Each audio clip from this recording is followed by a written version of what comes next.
Hello बच्चों, कैसे हो आप सब। आई होप आप सभी अच्छे होंगे। मेरा नाम है सुनील कुमार और आपका स्वागत है हमारे यूट्यूब चैनल एसके लेक्चर्स में। बच्चों, आज हम स्टार्ट करने वाले हैं बिल्कुल फ्रेश न्यू चैप्टर, जिसमें आपका 10th साइंस का आपका चैप्टर नंबर 1 है, जो आपका केमिस्ट्री पार्ट का चैप्टर नंबर 1 है, जिसका नाम क्या है आपका केमिकल रिएक्शंस एंड इक्वेशंस। ये आपका चैप्टर का नाम है। इस चैप्टर से ही हमें बहुत कुछ सीखने को मिलता है। क्लास 10th का जो आपका चैप्टर नंबर 1 है केमिकल रिएक्शन एंड इक्वेशन, एक तरह से आपका एक बेसिक के लिए नीड होता है कि जैसे अगर आप आगे चलकर 11th 12th अगर आप साइंस लेते हो तो आपका ये चैप्टर है एक तरह से सारे साइंस के लिए एक बेसिक होता है। तो अच्छे से इसको हम समझेंगे, ठीक है। इसमें चैप्टर के ही जैसे केमिकल रिएक्शन एंड इक्वेशन नाम है, तो पहले हम इसको भी जानेंगे केमिकल रिएक्शन एंड इक्वेशन क्या होती हैं। लेकिन उससे पहले हमें कुछ पॉइंट्स जानने हैं, जिसका आपका मैंने लिख रखा है यहाँ पे physical change and chemical change. तो चलिए बिना देरी के वीडियो को स्टार्ट करते हैं। तो देखते हैं हमें करना क्या है कि सबसे पहले हमें समझना है chemical change and physical change. इसका मतलब क्या है कि जैसे आपने देखा होगा अपने नॉर्मल सी लाइफ में कि अपने लाइफ में आपने बहुत सारे ऐसे चेंजेस देखे होंगे कि अलग अलग तरह के चेंज होती हैं। वो किसी भी टाइप का चेंज हो सकता है आपका। तो यहाँ पे जो चेंज होती है आपकी वो 2 टाइप्स की होती है साइंस में। पहला होता है आपका फिजिकल चेंज और दूसरा होता है आपका केमिकल चेंज। तो मैंने सिंपल सी लैंग्वेज में आपको लिख रखा है बस एक लाइन में कि क्या आपका फिजिकल चेंज क्या होता है कि a physical change can be easily reversed.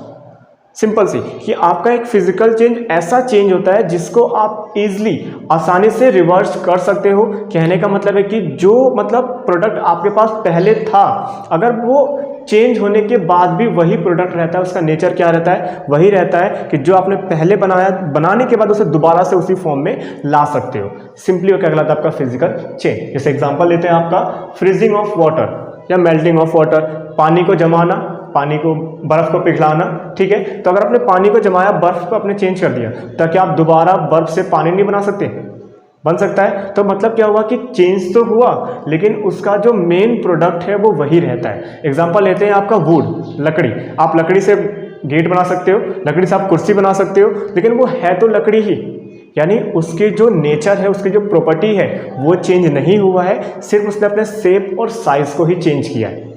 Okay, तो क्या कहलाता है आपका फिजिकल चेंज। फिर इसका रिवर्स आता है क्या आपका केमिकल चेंज। तो केमिकल चेंज एक ऐसा चेंज है कि आपने क्या किया, प्रोडक्ट को चेंज किया बाय एनी मेथड, किसी भी मेथड से आपने क्या किया, आपने प्रोडक्ट को चेंज किया और वो एक बिल्कुल नया प्रोडक्ट फॉर्म हो जाता है नए प्रॉपर्टी के साथ। यानी जो प्रोडक्ट पहले था और जो आपका चेंज हो रहा है उसमें बहुत ही ज़्यादा डिफरेंस है, उनकी प्रॉपर्टी बिल्कुल भी मैच नहीं होती हैं। आप उसे दोबारा से उसमें रिवर्स नहीं कर सकते इजीली। अगर चाहो तो कुछ कुछ हो जाती हैं अलग अलग मेथड की, लेकिन ज़्यादातर क्या होती है, चेंज नहीं होती है कि आपका जो प्रोडक्ट पहले था फॉर्म होने के बाद वो अलग ही प्रोडक्ट बनता है, उसे दोबारा से आप चेंज नहीं कर सकते। सिंपल सा एग्जाम्पल, मिल्क टू कर्ड, दूध से दही।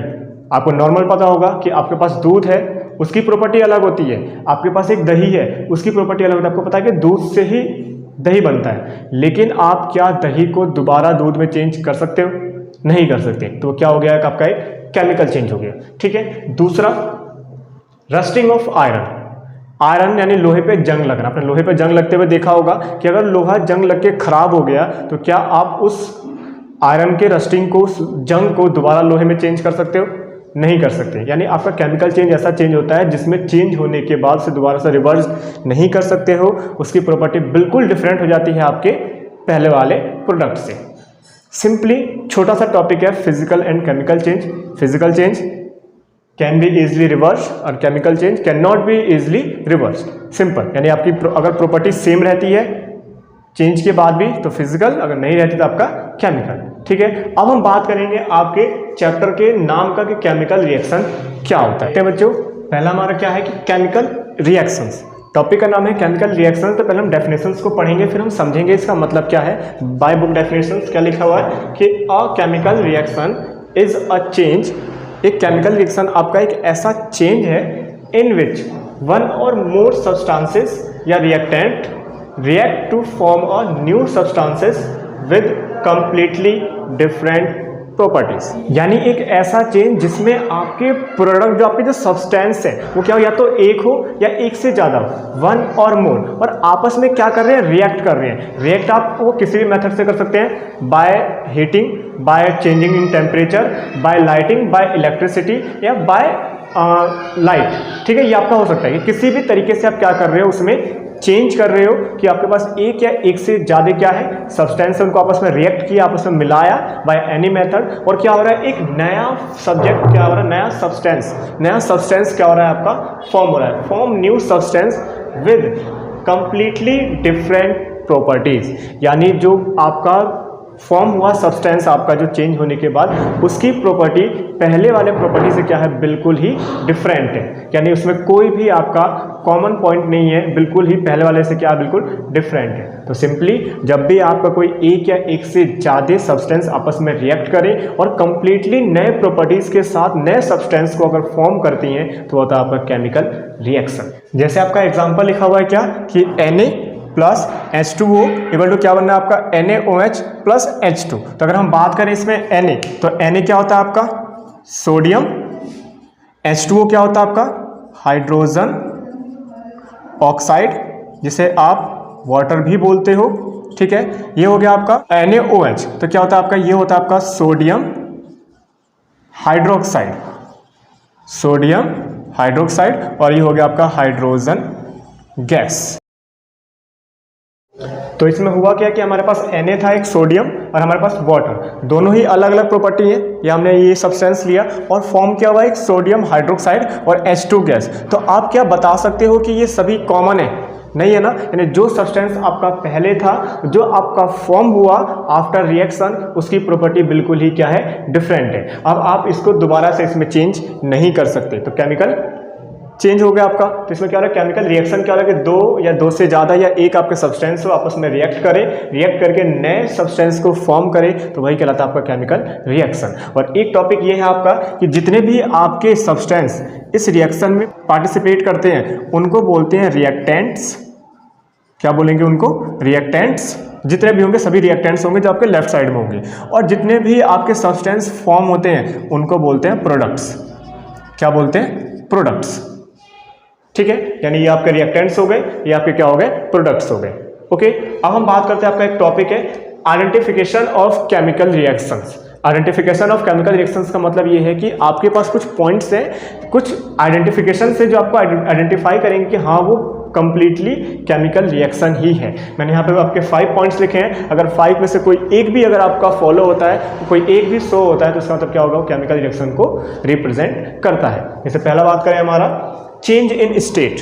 चेंज इन स्टेट का मतलब ये हो गया कि मान लो कोई भी चीज़ आपके पास सॉलिड में है, आपने केमिकल रिएक्शन किया, आपने उसमें चेंज किया और वो लिक्विड या गैस में फॉर्म हो जा रहा है, यानी अपने सॉलिड, लिक्विड, गैस जो आपके 3 स्टेट होती है उसको क्या कर रहा है, वो चेंज कर रहा है। तो इसका मतलब कह सकते हैं क्या होगा, केमिकल रिएक्शन होगा, ठीक है। सेकेंड होगा आपका चेंज इन कलर, कि उसका कलर चेंज हो जाए, रेड से वाइट, वाइट से ब्लू, एक्सेट्रा कुछ भी हो सकता है। आपने केमिकल चेंजेस किए और क्या हो रहा है, उसके सब्सटेंस के कलर में क्या हो रहा है, चेंज आ रहा है, तो वही क्या होगा, आपका केमिकल रिएक्शन का पार्ट होगा, ठीक है। थर्ड है आपका एवोल्यूशन ऑफ गैस, गैस का बनना। गैस का बनना जैसे इस एग्जांपल में है आपका H2, G का मतलब यहाँ पे गैस होता है। मैं यहाँ पे अभी मतलब समझाऊंगा इनका क्या है चारों का, कि मतलब G मतलब गैस हो गया, और गैस को आप क्या करते हो, ऊपर की तरफ एरो पे रिप्रेजेंट करोगे तो वो भी क्या होता है, आपका गैस होता है। G नाली का अगर आप एरो पे रिप्रेजेंट करते हो तो क्या होता है, वो गैस, क्योंकि गैस मतलब क्या होता है, उड़ती है ऊपर, तो आप ऊपर एरो दिखाते हो तो किस में होगा, वो गैस में होगा। अगर आप नीचे एरो तो वो किस में होता है, सॉलिड में होता है। और L4 क्या होता है आपका, लिक्विड, S4 क्या होता है, सॉलिड, और AQ का मतलब होता है एक्वस।